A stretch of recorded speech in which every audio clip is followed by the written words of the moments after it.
Donc, on va continuer au niveau de petit 2, ce qu'on appelle interprétation.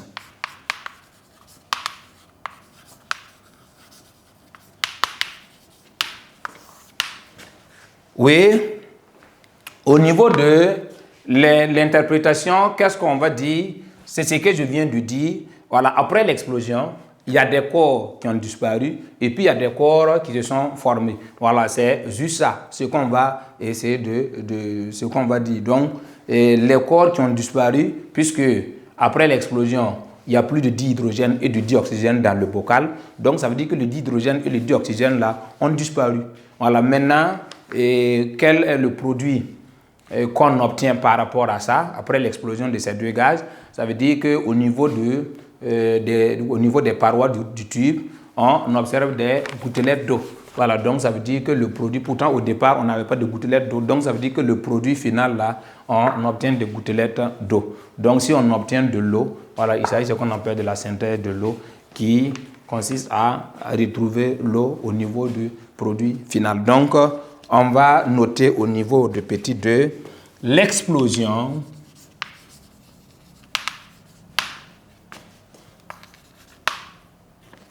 est une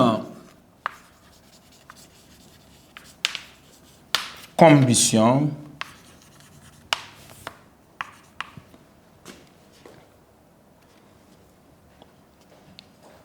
au cours de laquelle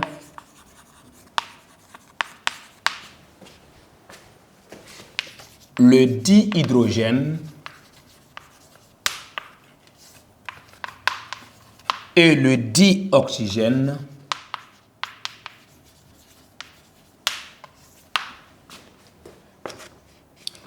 disparaissent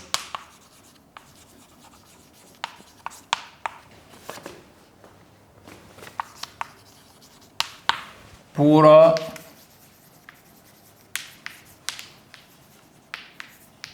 former l'eau.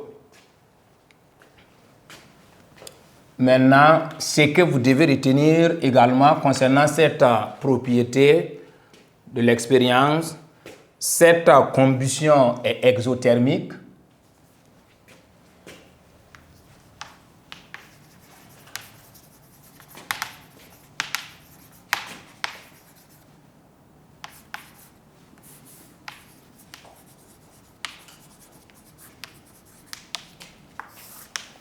Combustion exothermique, ça veut dire qu'il dégage de la chaleur. Voilà, donc au niveau de grand 2, on avait parlé on avait dit que l'électrolyse de l'eau est endothermique, ça veut dire que ça consomme de l'énergie. Mais ici, après l'explosion, il y a de la chaleur qui se dégage. Voilà, au niveau de l'électrolyse, il n'y a pas un dégagement de chaleur. Voilà, donc, mais au niveau de la synthèse, quand on parle d'explosion, il y a de la chaleur qui se dégage.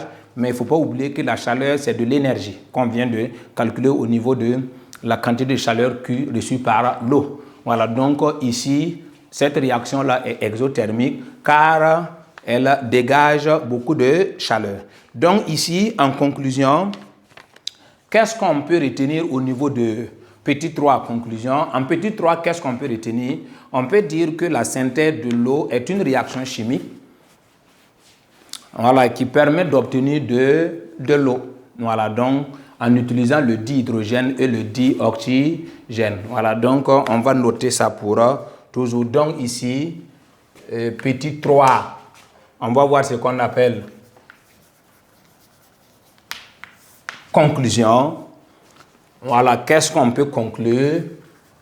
On peut conclure en disant que la synthèse de l'eau est une réaction chimique,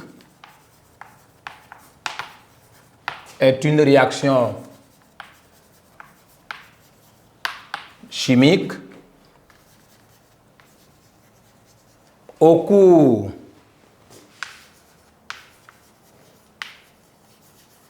cours de laquelle le dihydrogène et le dioxygène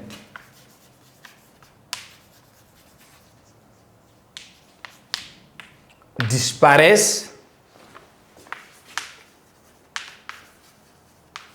pour former l'eau. Voilà, donc c'est une réaction chimique au cours de laquelle le dihydrogène et le dioxygène disparaissent pour former l'eau. Donc ici, si on vous demande les réactifs, ici, ce sont les corps qui disparaissent. Voilà, le produit, c'est le corps qui s'est formé. Donc ici, les réactifs, ici, il s'agit du dihydrogène et le dioxygène, puisque c'est les deux là qui disparaissent. Maintenant, le produit formé là, c'est le corps formé. Donc le corps formé ici, c'est l'eau.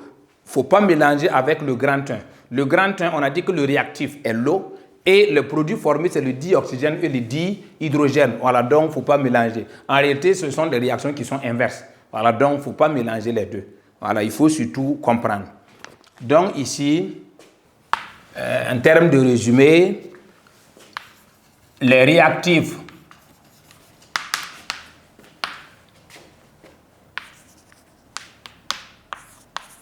O2 et H2. Voilà, ça ce sont les réactifs. Le produit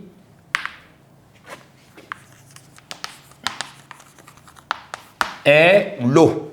Voilà, donc si on a les réactifs et puis le produit, on peut utiliser ça pour faire ce qu'on appelle l'équation bilan. Puis ça, c'est ce qu'on appelle le bilan de la synthèse de l'eau. Maintenant, on va proposer maintenant une équation bilan à ça. Donc, l'équation bilan de la synthèse de l'eau est. Voilà, donc ici, c'est les réactifs, d'abord en première position.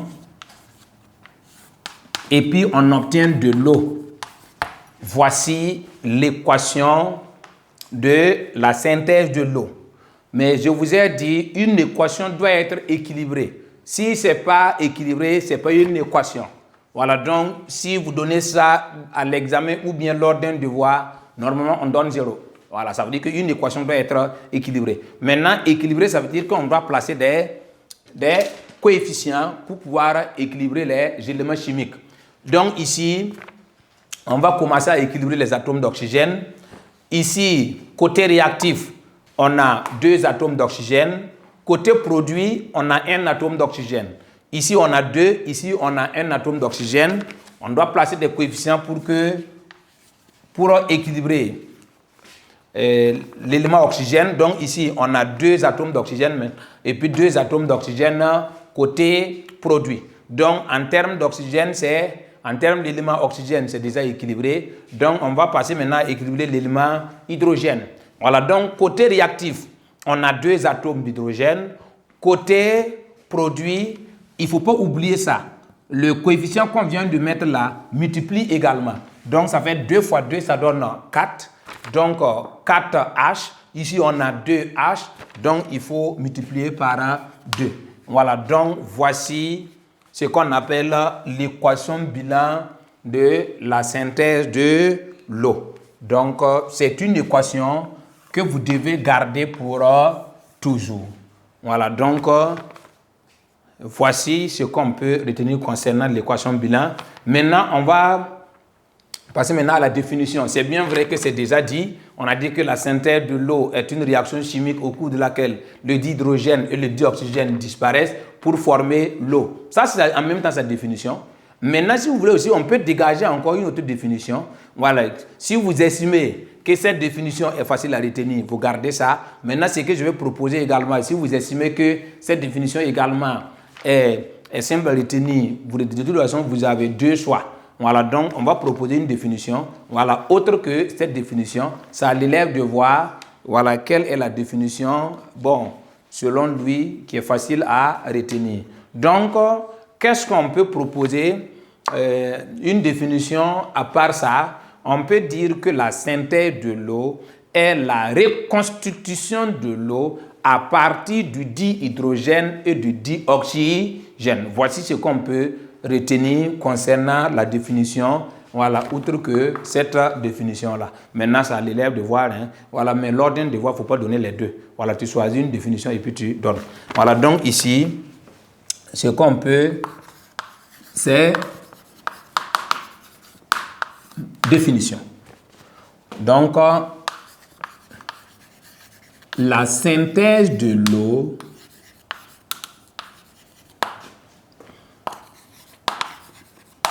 est la reconstitution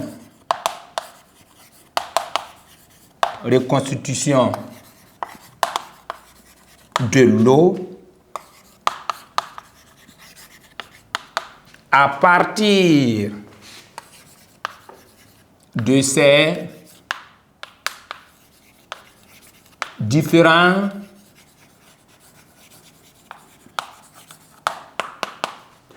ces différents constituants, on doit préciser comme c'est pas trop. Donc, on peut mettre le dihydrogène et le dioxygène et le dihydrogène. Voici, voilà, une définition qu'on peut proposer également. Maintenant, c'est à vous de voir, hein, il n'y a pas de... Voilà, la synthèse de l'eau est une réaction chimique au cours de laquelle le dihydrogène et le dioxygène disparaissent pour former l'eau. Et la synthèse de l'eau est la reconstitution de l'eau à partir de ces différents constituants. Les différents constituants, là, il s'agit du dihydrogène et du dioxygène. Voilà, donc c'est à vous de voir quelle est la définition un peu facile à retenir. Voilà, c'est ça qui est important. Voilà, donc, il y a un petit point qu'on doit ajouter. Il faut que l'élève sache, ici, on a parlé de, tout début de l'expérience, on a parlé de 2 volumes de dihydrogène et 1 volume de dioxygène. Ça veut dire quoi? Ça veut dire que si ce mélange, c'est qu'on a dit là, si les conditions là sont réunies, ça veut dire qu'après l'explosion, il n'y a pas de gaz qui reste, puisqu'on a dit qu'avec ces 2 conditions-là, après l'explosion, il se forme uniquement que de l'eau. Maintenant, à l'examen ou bien lors d'un devoir, ce qui est important, le professeur peut donner un mélange dont ça ne respecte pas ce qu'on vient de dire. Ça veut dire qu'ici, par exemple, 2 volumes, si on me donne par exemple 2 de H2, par exemple ici 40, et puis V de O2, 20 cm3, vous voyez que ici, les conditions sont respectées. Ça veut dire que le volume de dihydrogène, c'est le double du volume de dioxygène. Ça veut dire que quand les conditions sont respectées comme ça, après le mélange, ça veut dire que si on mélange ces 2 gaz-là et puis on provoque une explosion, ça veut dire que le produit final-là, ça veut dire que les 2 gaz-là vont disparaître complètement. Et puis on obtient de l'eau. Maintenant, ça peut arriver que dans les devoirs, on vous propose un mélange dont les proportions ne sont pas, ça veut dire que ne sont pas respectées. Ce qu'on demande là n'est pas respecté. Par exemple, si moi je donne V de H2 est égal à 10 cm3 et V de O2 8 cm3, vous voyez que ces conditions ne sont pas respectées. Voilà. Quand c'est comme ça, si on provoque l'explosion, ça veut dire qu'entre les deux là, il y a un gaz qui va rester. Maintenant, généralement, les élèves ont du mal à identifier d'abord, puisque généralement, quand on donne un mélange comme ça, si les mélanges ne sont pas respectés, on peut vous demander, les conditions ne sont pas respectées, on peut vous demander de donner la nature du gaz restant. Voilà, ça c'est la première des choses. Non seulement tu dois connaître la nature du gaz qui va rester, maintenant calculer son volume. Donc, on va profiter, vous donner une technique pour pouvoir déterminer la nature du gaz restant et puis comment on peut calculer le volume du gaz restant. Voilà, si les proportions ne sont pas respectées. Voilà, donc je vous invite à suivre. Juste, c'est pas compliqué, c'est simple.